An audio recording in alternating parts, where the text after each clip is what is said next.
Hello guys, thank you for coming, thank you for joining me on this little snapshot, this short version of my story, my journey in rugby league, but also my journey with mental health, the experiences I've been through, the lessons that I have had to find out the hard way, and where I'm at now and what I want to do now. I just wanted to put something out there, and I wanted people to have a bit of a personal understanding and a personal sort of audio bite of my story and my journey, and where I feel like it's relevant to go back to is from the start. Obviously, as a young lad, I've played rugby league since I was 6 years old. It's been my identity, and rugby league is probably one of the most brutal, one of the most toughest sports I feel to play, and the most demanding. I had somewhat of a meteoric rise. I always had the dedication, the unwavering dedication to become a rugby league player, making all the sacrifices, everything from social sacrifices to looking after myself to what I thought at that time was also an added dash of unnecessary suffering. You know, I didn't want to enjoy anything until I got to the final goal and the final destination, and I think that's needed.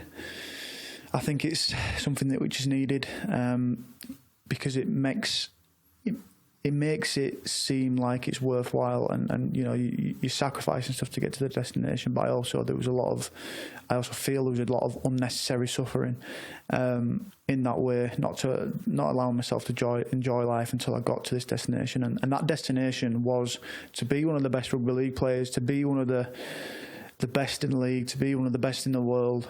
And I've hit some heights, some ultimate heights that I feel probably are that. I had a meteoric rise at 18 years old, just after juggling my A-levels, from 16 to 18, training full-time for Leeds Rhinos. So a normal day for me would be waking up at 6 a.m, getting across to Kirkstall, at one side of Leeds, the opposite side of Leeds to me, doing a gym session, going back over to my school where I was doing the A-levels, Woodkirk Academy, full day there, full day of school, full day of college, if you like, doing these A-levels, almost falling asleep on the table doing it, but then heading straight back across to the other side of Leeds after training to do some more. And that was the work rate, that was the work ethic that I had, and the discipline that I had to get to this position.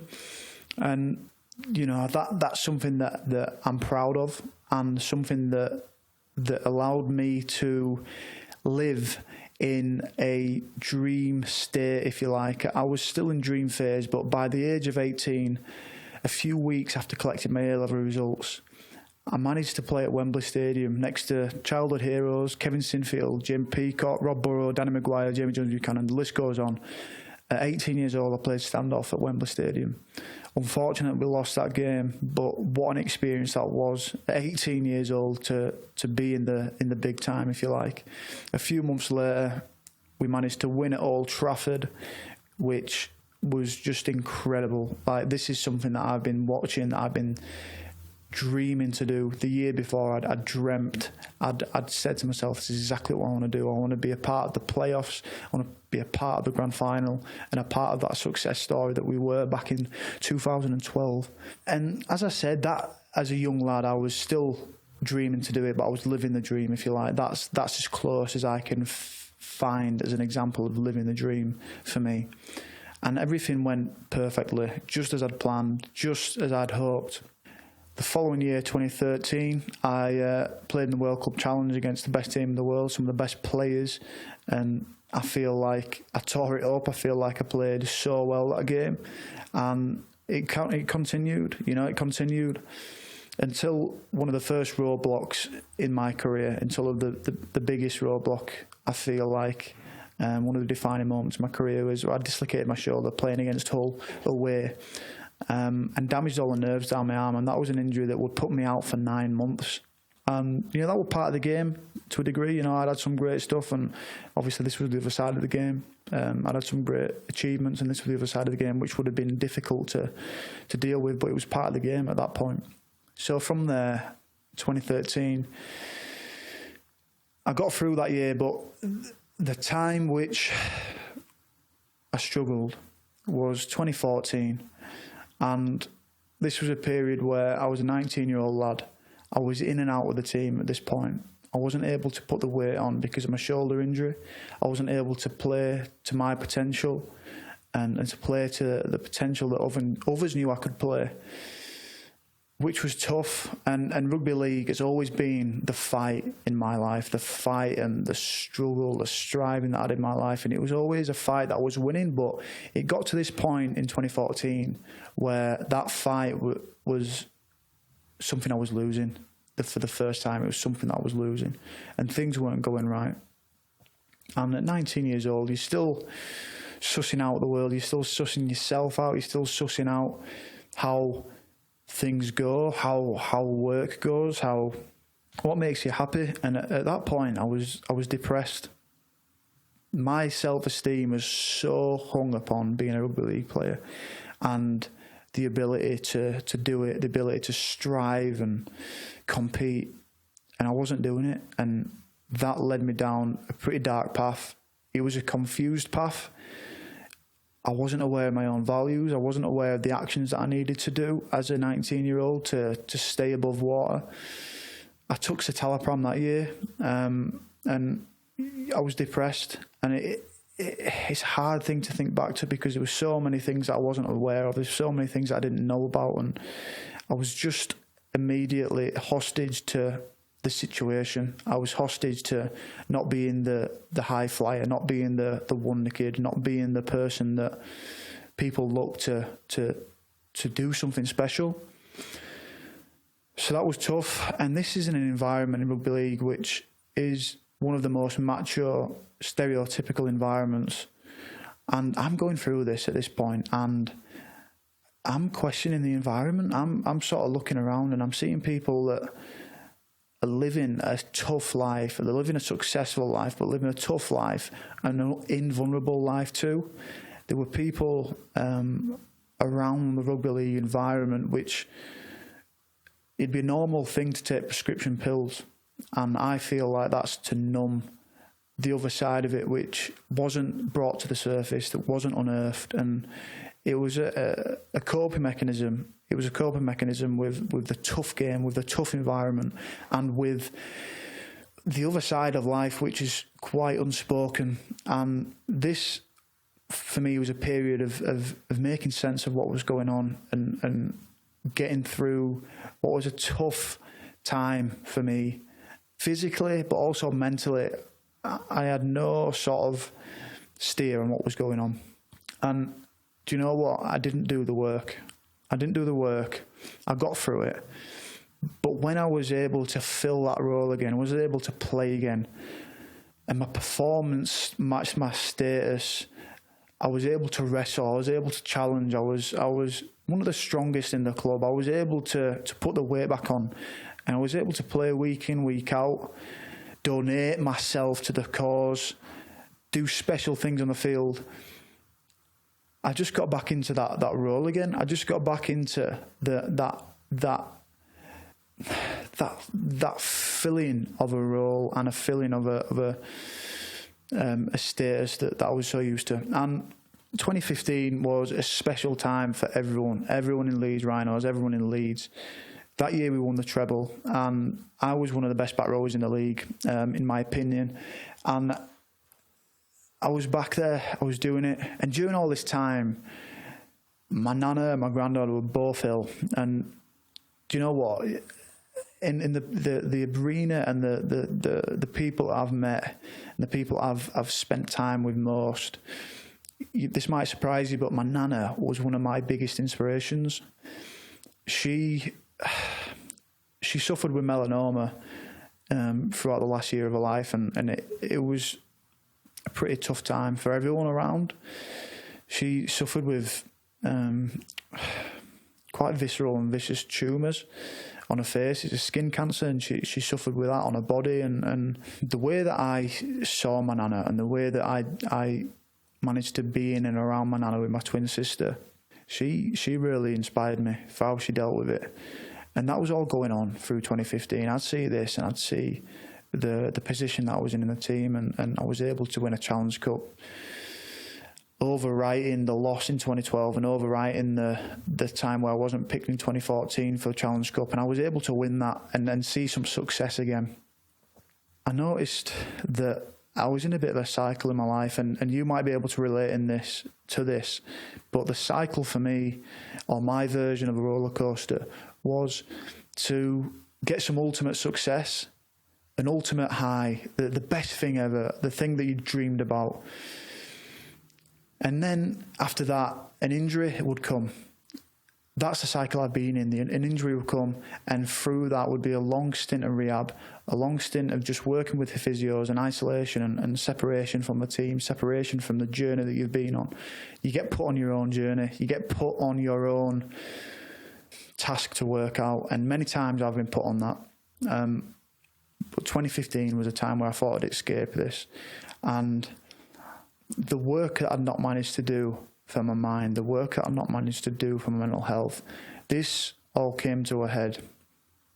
My nana actually passed away in the year of 2015, and there was a game for the League Leader Shield, which was basically a game to win the title before the big one, before the big grand final at the end of the year. We're a few games out for the grand final, and this League Leader Shield was a massive game to win the second trophy on the way to a treble. And I'm playing some of the best rugby I had done in my life. I'm playing some of the most authentic, the most flamboyant, the most toughest and uncompromising game that I'd played.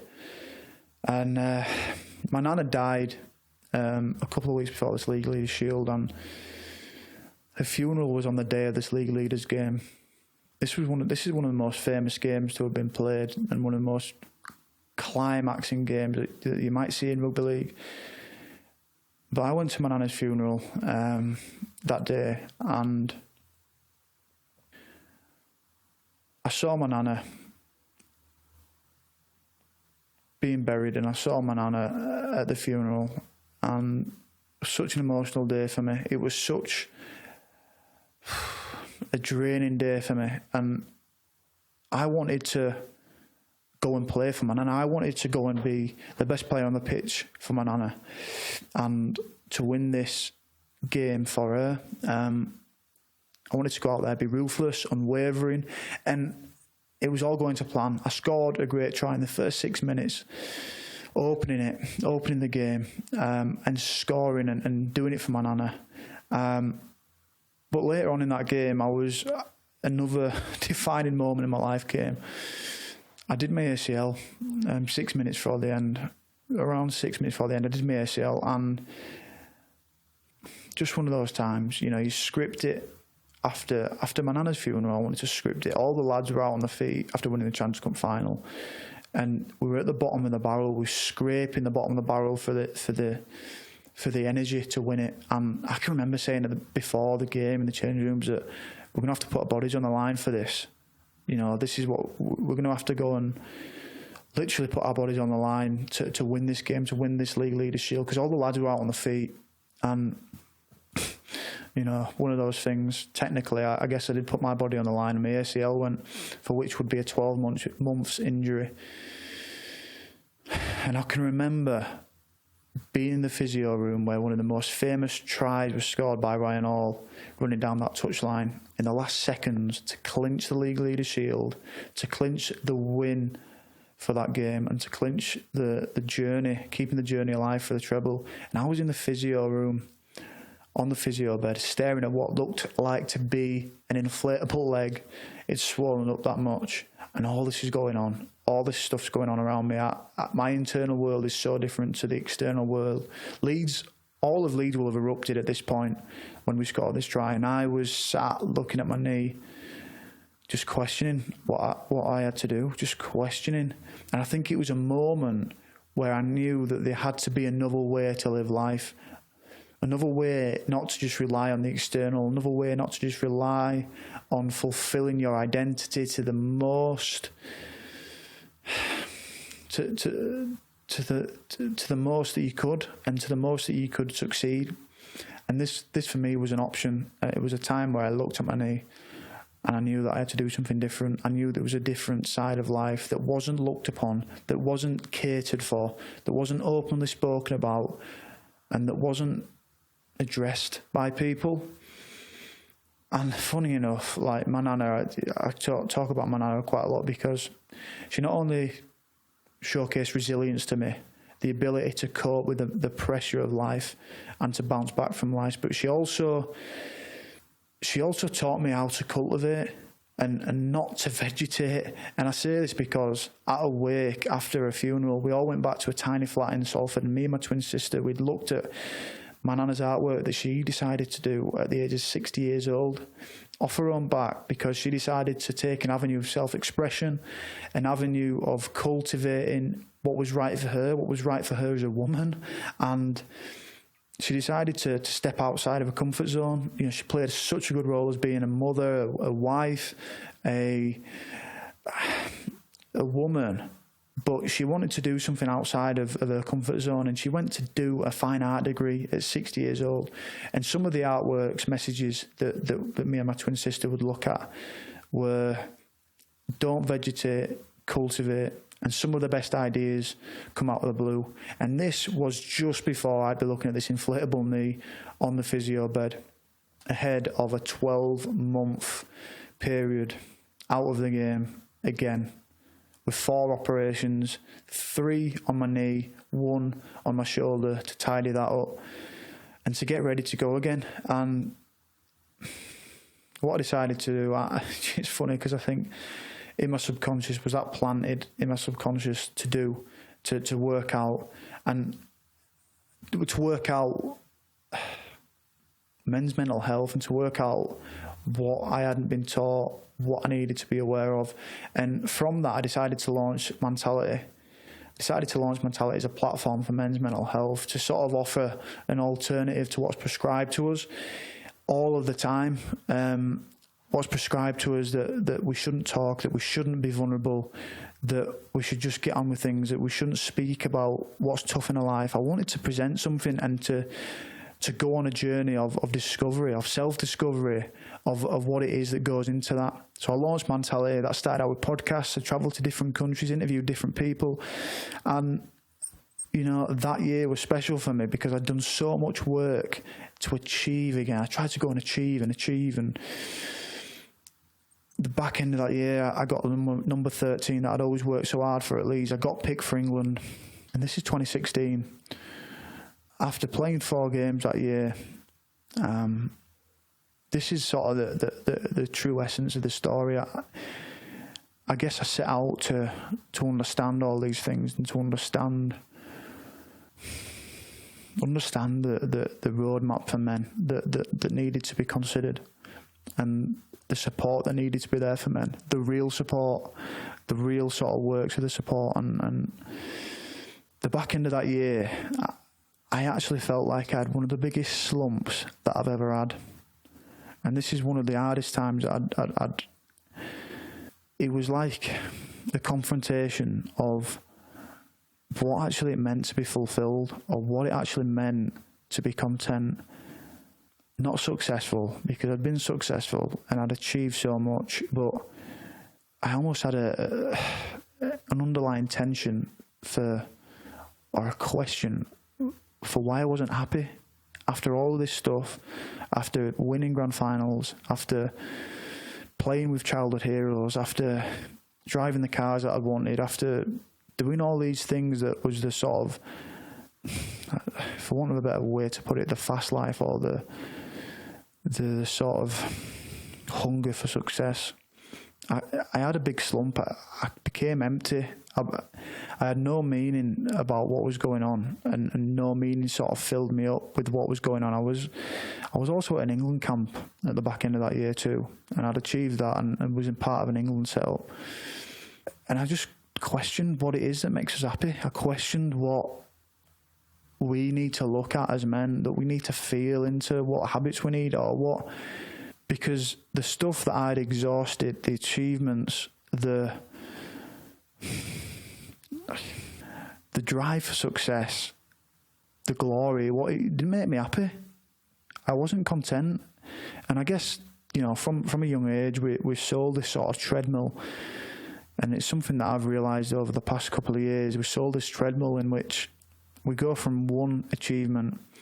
Everyone goes from primary school, then they go to high school, then the idea is to go to university, then their idea is to get a certain job, but then it's to get a certain promotion, and it's almost like you're on this treadmill, and there's a term for it in psychology. It's called hedonic adaptation, or the hedonic treadmill, and this is sort of talking about a baseline of happiness that you have, which is always there. So any achievement, any amount of success, whatever that is, you will return to this baseline of happiness, whatever you do. And it also is the same for negative events in your life. You know, you will recover and you'll come back to this baseline.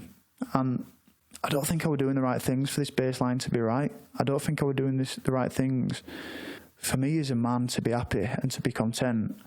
I wasn't doing the right things. If I'm 100% honest, I wasn't doing any looking into that. I was just focused on the external, on the achievements. And it was all focused, the purpose, up until around 2016, the focus was on achieving for myself, and the purpose was for myself. The purpose was ego-driven, and it's a hard realisation to come to, because I think I'd banged at that brick wall for so long. The injuries, coming back from injuries, the drives to be successful, all of this was exhausted. So all of this that I was in the middle of 2016, I was in a question of what made men happy. I was in confusion state again, because I'd had this period in 2014 where I wasn't happy, where I wasn't content, where I wasn't fulfilled. Came back on the journey again for 2015, had all of that, had even more of it in 2016, and it just wasn't the substance that I needed. It wasn't the thing that is touted for us in life. So that was the biggest thing that I had. And I can remember a moment in a hotel room on England camp, and I was struggling that bad. I just thought to myself, if I get out of this, I'm not sure if I'll be able to. I wasn't even sure if I wanted to, but I thought, if I get out of this and I understand what it takes to get me out of it, and I understand what it takes to live a robust life, to live a fulfilled life, then this will help other men. And for me, that's where my why came. My vision for the future, my vision with mentality, the true, honest, authentic, purposeful mentality, that's where it came from. And that's what I try to do every day. That's what I try to put in to the stuff that goes out with mentality. That's what I try and go beyond stigma with, to have activities, to have workshops, to have podcasts, to have the community that we're building, to go beyond stigma, to be able to talk about this stuff. Because when I needed it, and when I needed that for myself, it wasn't there. Do you know the good thing is, and this is the interesting thing, I almost thought that you needed to suffer to get the good stuff, and you almost needed to conform to get the good stuff to be successful. But after that dip, I really started to do some self-inquiry. I really started to understand what it is that understand where I was looking, which was wrong. I went back to killing it on the field, played in 2017. I felt liberated. I felt like I was leading myself. I knew how to lead myself. I knew my values. I knew how to use that as a compass. I knew how to become more present. I understood that happiness was actually right under my nose. I was looking in all the wrong places.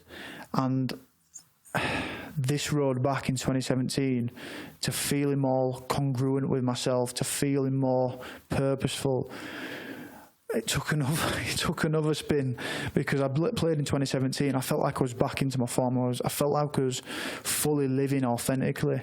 That road back was involved the semi-final. So I come back to another point in my life where I'd had another dislocated shoulder, another injury in one of the biggest games of the year, another injury in one of the games which I scored in the first 10 minutes. It was almost like a repeat of 2015. And I came back to a position where I was so low, I was ready to quit the game. I was literally ready to quit the game because I dislocated my shoulder. I went to A&E and they couldn't put the shoulder back in until the next morning. So I sat in A&E with laughing gas, the gas and air, all night to just ward off the pain, to ward off probably a lot of mental pain as well, emotional pain. My shoulder came back in. I got it back in through the theatre in the morning. 12 hours of my shoulder being out. And the grand final was at the end of the year against the team against Castleford, which would be a game that we were playing. We'd not beat Castle all year. They'd beat us 4 times that year. And they'd towelled us, they'd spanked us pretty much every game, and we didn't really get close. And now I was at a position where I went home and I'm going to miss another grand final. My shoulder had been put back in place. I was in a sling, but I was in a different position. I was in a different position to before. I knew how to be resilient, and I knew that vulnerability could come into that. I knew that I could be mindful of what was going on. I knew what the worst thing to happen could be from there. And I almost felt like there was nothing to lose. I made a decision that weekend before the grand final to play a game and to come and play in that grand final. I made a decision the week before that everything that would happen in that week would come and help me and inspire me to play in that game. After my shoulder be put back in, it needed operation, and it would after the grand final. It needed an operation that put me out 4 months, but I knew that I could go and play with purpose, with freedom to go and play it. And I ended up going and playing that grand final. I played 80 minutes, I made 40 tackles, the most tackles in that game by any player. For me, that was a defining moment in my life again, because it wasn't just overcoming the physical injury. It wasn't just overcoming and writing everyone off to appear in that game. It was overcoming myself. It was overcoming the opponent that lied within myself all throughout this time, all throughout this self-discovery period, all throughout this time which I was at my lowest in 2016. I was at my lowest and I didn't even want to be here. But playing through 2017, I felt like I showed to myself that you could create meaning behind suffering. You could create a story that showed people that being vulnerable is okay, that not having the answers is okay, and even if the things that you've always hoped for and dreamed for don't make you happy, that's all right. That there's another version of life that you can live. There's another reality.